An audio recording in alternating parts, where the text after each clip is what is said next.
اعوذ باللہ من الشیطان الرجیم بسم اللہ الرحمن الرحیم سورۃ القلم۔ اب یہ جو ہے سورہ ملک یہ منفرد ہے، جیسے سورہ قاف اس مجموعے میں منفرد تھی، باقی وہ 6 صورتیں جوڑوں کی شکل میں تھی۔ یہاں یہ کہ 3 سب گروپس آئیں گے، ایک منفرد 2 جوڑے۔ اب یہ جوڑے والی شکل ہے سورۃ القلم، اور پھر دوسری سورۃ الحاقہ۔ حاقہ میں آپ دیکھیں گے کہ انباء الرسل والی بات زیادہ نمایاں ہوگی، اور اس میں اس طرح کی کوئی بات نہیں۔ لیکن یہ سورہ نون اس اعتبار سے بہت اہم ہے کہ ابتدائی دعوت کا انداز جو محمد رسول اللہ کا ہے وہ اس میں آیا ہے۔ اور ایک خیال یہ بھی رکھیے کہ اس کی پہلی 7 آیات کے بارے میں یہ خیال ہے بہت سے حضرات کا، جن میں میں بھی شامل ہوں، میں ان سے متفق ہوں، کہ یہ دوسری وحی ہے جو حضور پر ہوئی ہے۔ اس لیے کہ جو پہلا جب آپ نے آ کے بتایا مجھ پر وحی آئی ہے، فرشتہ آیا تھا، تو پہلا تاثر جو لوگوں کا تھا وہ یہی تھا کہ معلوم ہوتا ہے کوئی دماغی توازن ٹھیک نہیں رہا، یہاں کہیں کوئی جن آ گیا ہے، آسیب آ گیا۔ وہ جنات سے واقف تھے، فرشتوں سے واقف ہی نہیں تھے، تو کوئی جن ہے، کوئی بدروح ہے، وہ آ کر ان پر سوار ہو گئی ہے۔ اچھے بھلے آدمی تھے، تو ایک ہمدردانہ انداز میں بھی کہا گیا، اور جو لوگ مخالفین تھے، ہر شخص کے ہوتے ہیں، انہوں نے اس کو ایک دوسرے انداز میں بھی بیان کیا۔ اس کا حضور پر فوری طور پر جو ہے، دیکھیے ابتدائی طور پر جب تجربہ ہوتا ہے تو اس کا صدمہ بہت شدید ہوتا ہے۔ یہی جو کل تک میرے قدموں میں اپنی نگاہیں بچھا رہے تھے، آج مجھے دیوانہ کہہ رہے ہیں، یہی لوگ، میں تو ان کی آنکھوں کا تارا تھا۔ تو صدمہ بھی شدید تھا۔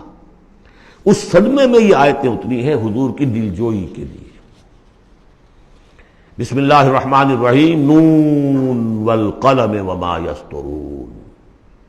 یہ آخری اور تیسری صورت ہے جو ایک حرف سے شروع ہوئی ہے، نون سے۔ سورہ قاف، سورہ صاد ہم پڑھ چکے ہیں۔ قسم ہے قلم کی اور جو کچھ یہ لکھتے ہیں، یعنی جو بھی انسان کا علمی ذخیرہ آج تک کا ہے وہ اس پر گواہ ہے۔ کس پر؟ ما انت بنعمت ربک بمجنون، کہ اے محمد آپ اپنے رب کے فضل و کرم سے مجنون نہیں۔ بھلا مجنون ایسے ہوتے جنہوں نے کہا جھک ماری، جنہوں نے کہا حماقت کا ثبوت دیا۔ ایسی پاک اور صاف زندگی، ایسی طہارت والی زندگی، پاکیزگی والی زندگی، ایسے بلند اخلاق، ما انت بنعمت ربک بمجنون، آپ ان لوگوں کے کہنے کا آپ اتنا اثر نہ لیجئے، آپ اپنے رب کے فضل و کرم سے کوئی مجنون نہیں ہے۔ وَإِنَّ لَكَ لَأَجْرًا غَيْرَ مَمْنُونٍ، اور یقیناً آپ کے لیے تو وہ اجر ہے کہ جو غیر منقطع ہے، جس کا سلسلہ کبھی ختم ہی نہیں ہوگا۔ وَإِنَّكَ لَعَلَىٰ خُلُقٍ عَظِيمٍ، اور آپ تو ہے خلق عظیم کے اوپر فائز ہیں۔ معراج انسانیت پر تو حضور پہلے ہی فائز تھے۔ یہ تو معراج نبوت و رسالت ہے جو اب شروع ہو رہی ہے۔ معراج انسانیت پر تو محمد رسول اللہ اپنے اخلاق، اپنے کردار، اس کے اعتبار سے معراج انسانیت پر تو پہلے سے۔ انک لعلی خلق عظیم، بڑے اعلیٰ اخلاق اور بڑے اونچے کردار پر آپ ہیں۔ فستبصر ویبصر، دیکھیے کیسے جیسے کہ کوئی بڑا چھوٹے کو سمجھاتا ہے۔ دیکھیے آپ ایسی فکر نہ کریں، ان قریب آپ بھی دیکھ لیں گے اور یہ بھی دیکھ لیں گے، بالکل کھل جائے گی بات۔ بِأَيِّكُمُ الْمَفْتُونُ، کہ آپ دونوں میں سے کون تھا کہ جو فتنے میں مبتلا ہو گیا تھا، محمد ابن عبداللہ ابن عبد المطلب، یا یہ جو کہہ رہے ہیں کہ یہ پاگل ہو گئے یا ان کو جنون کا عارضہ ہو گیا؟ کون بچل گیا تھا، کون فتنے میں آ گیا تھا؟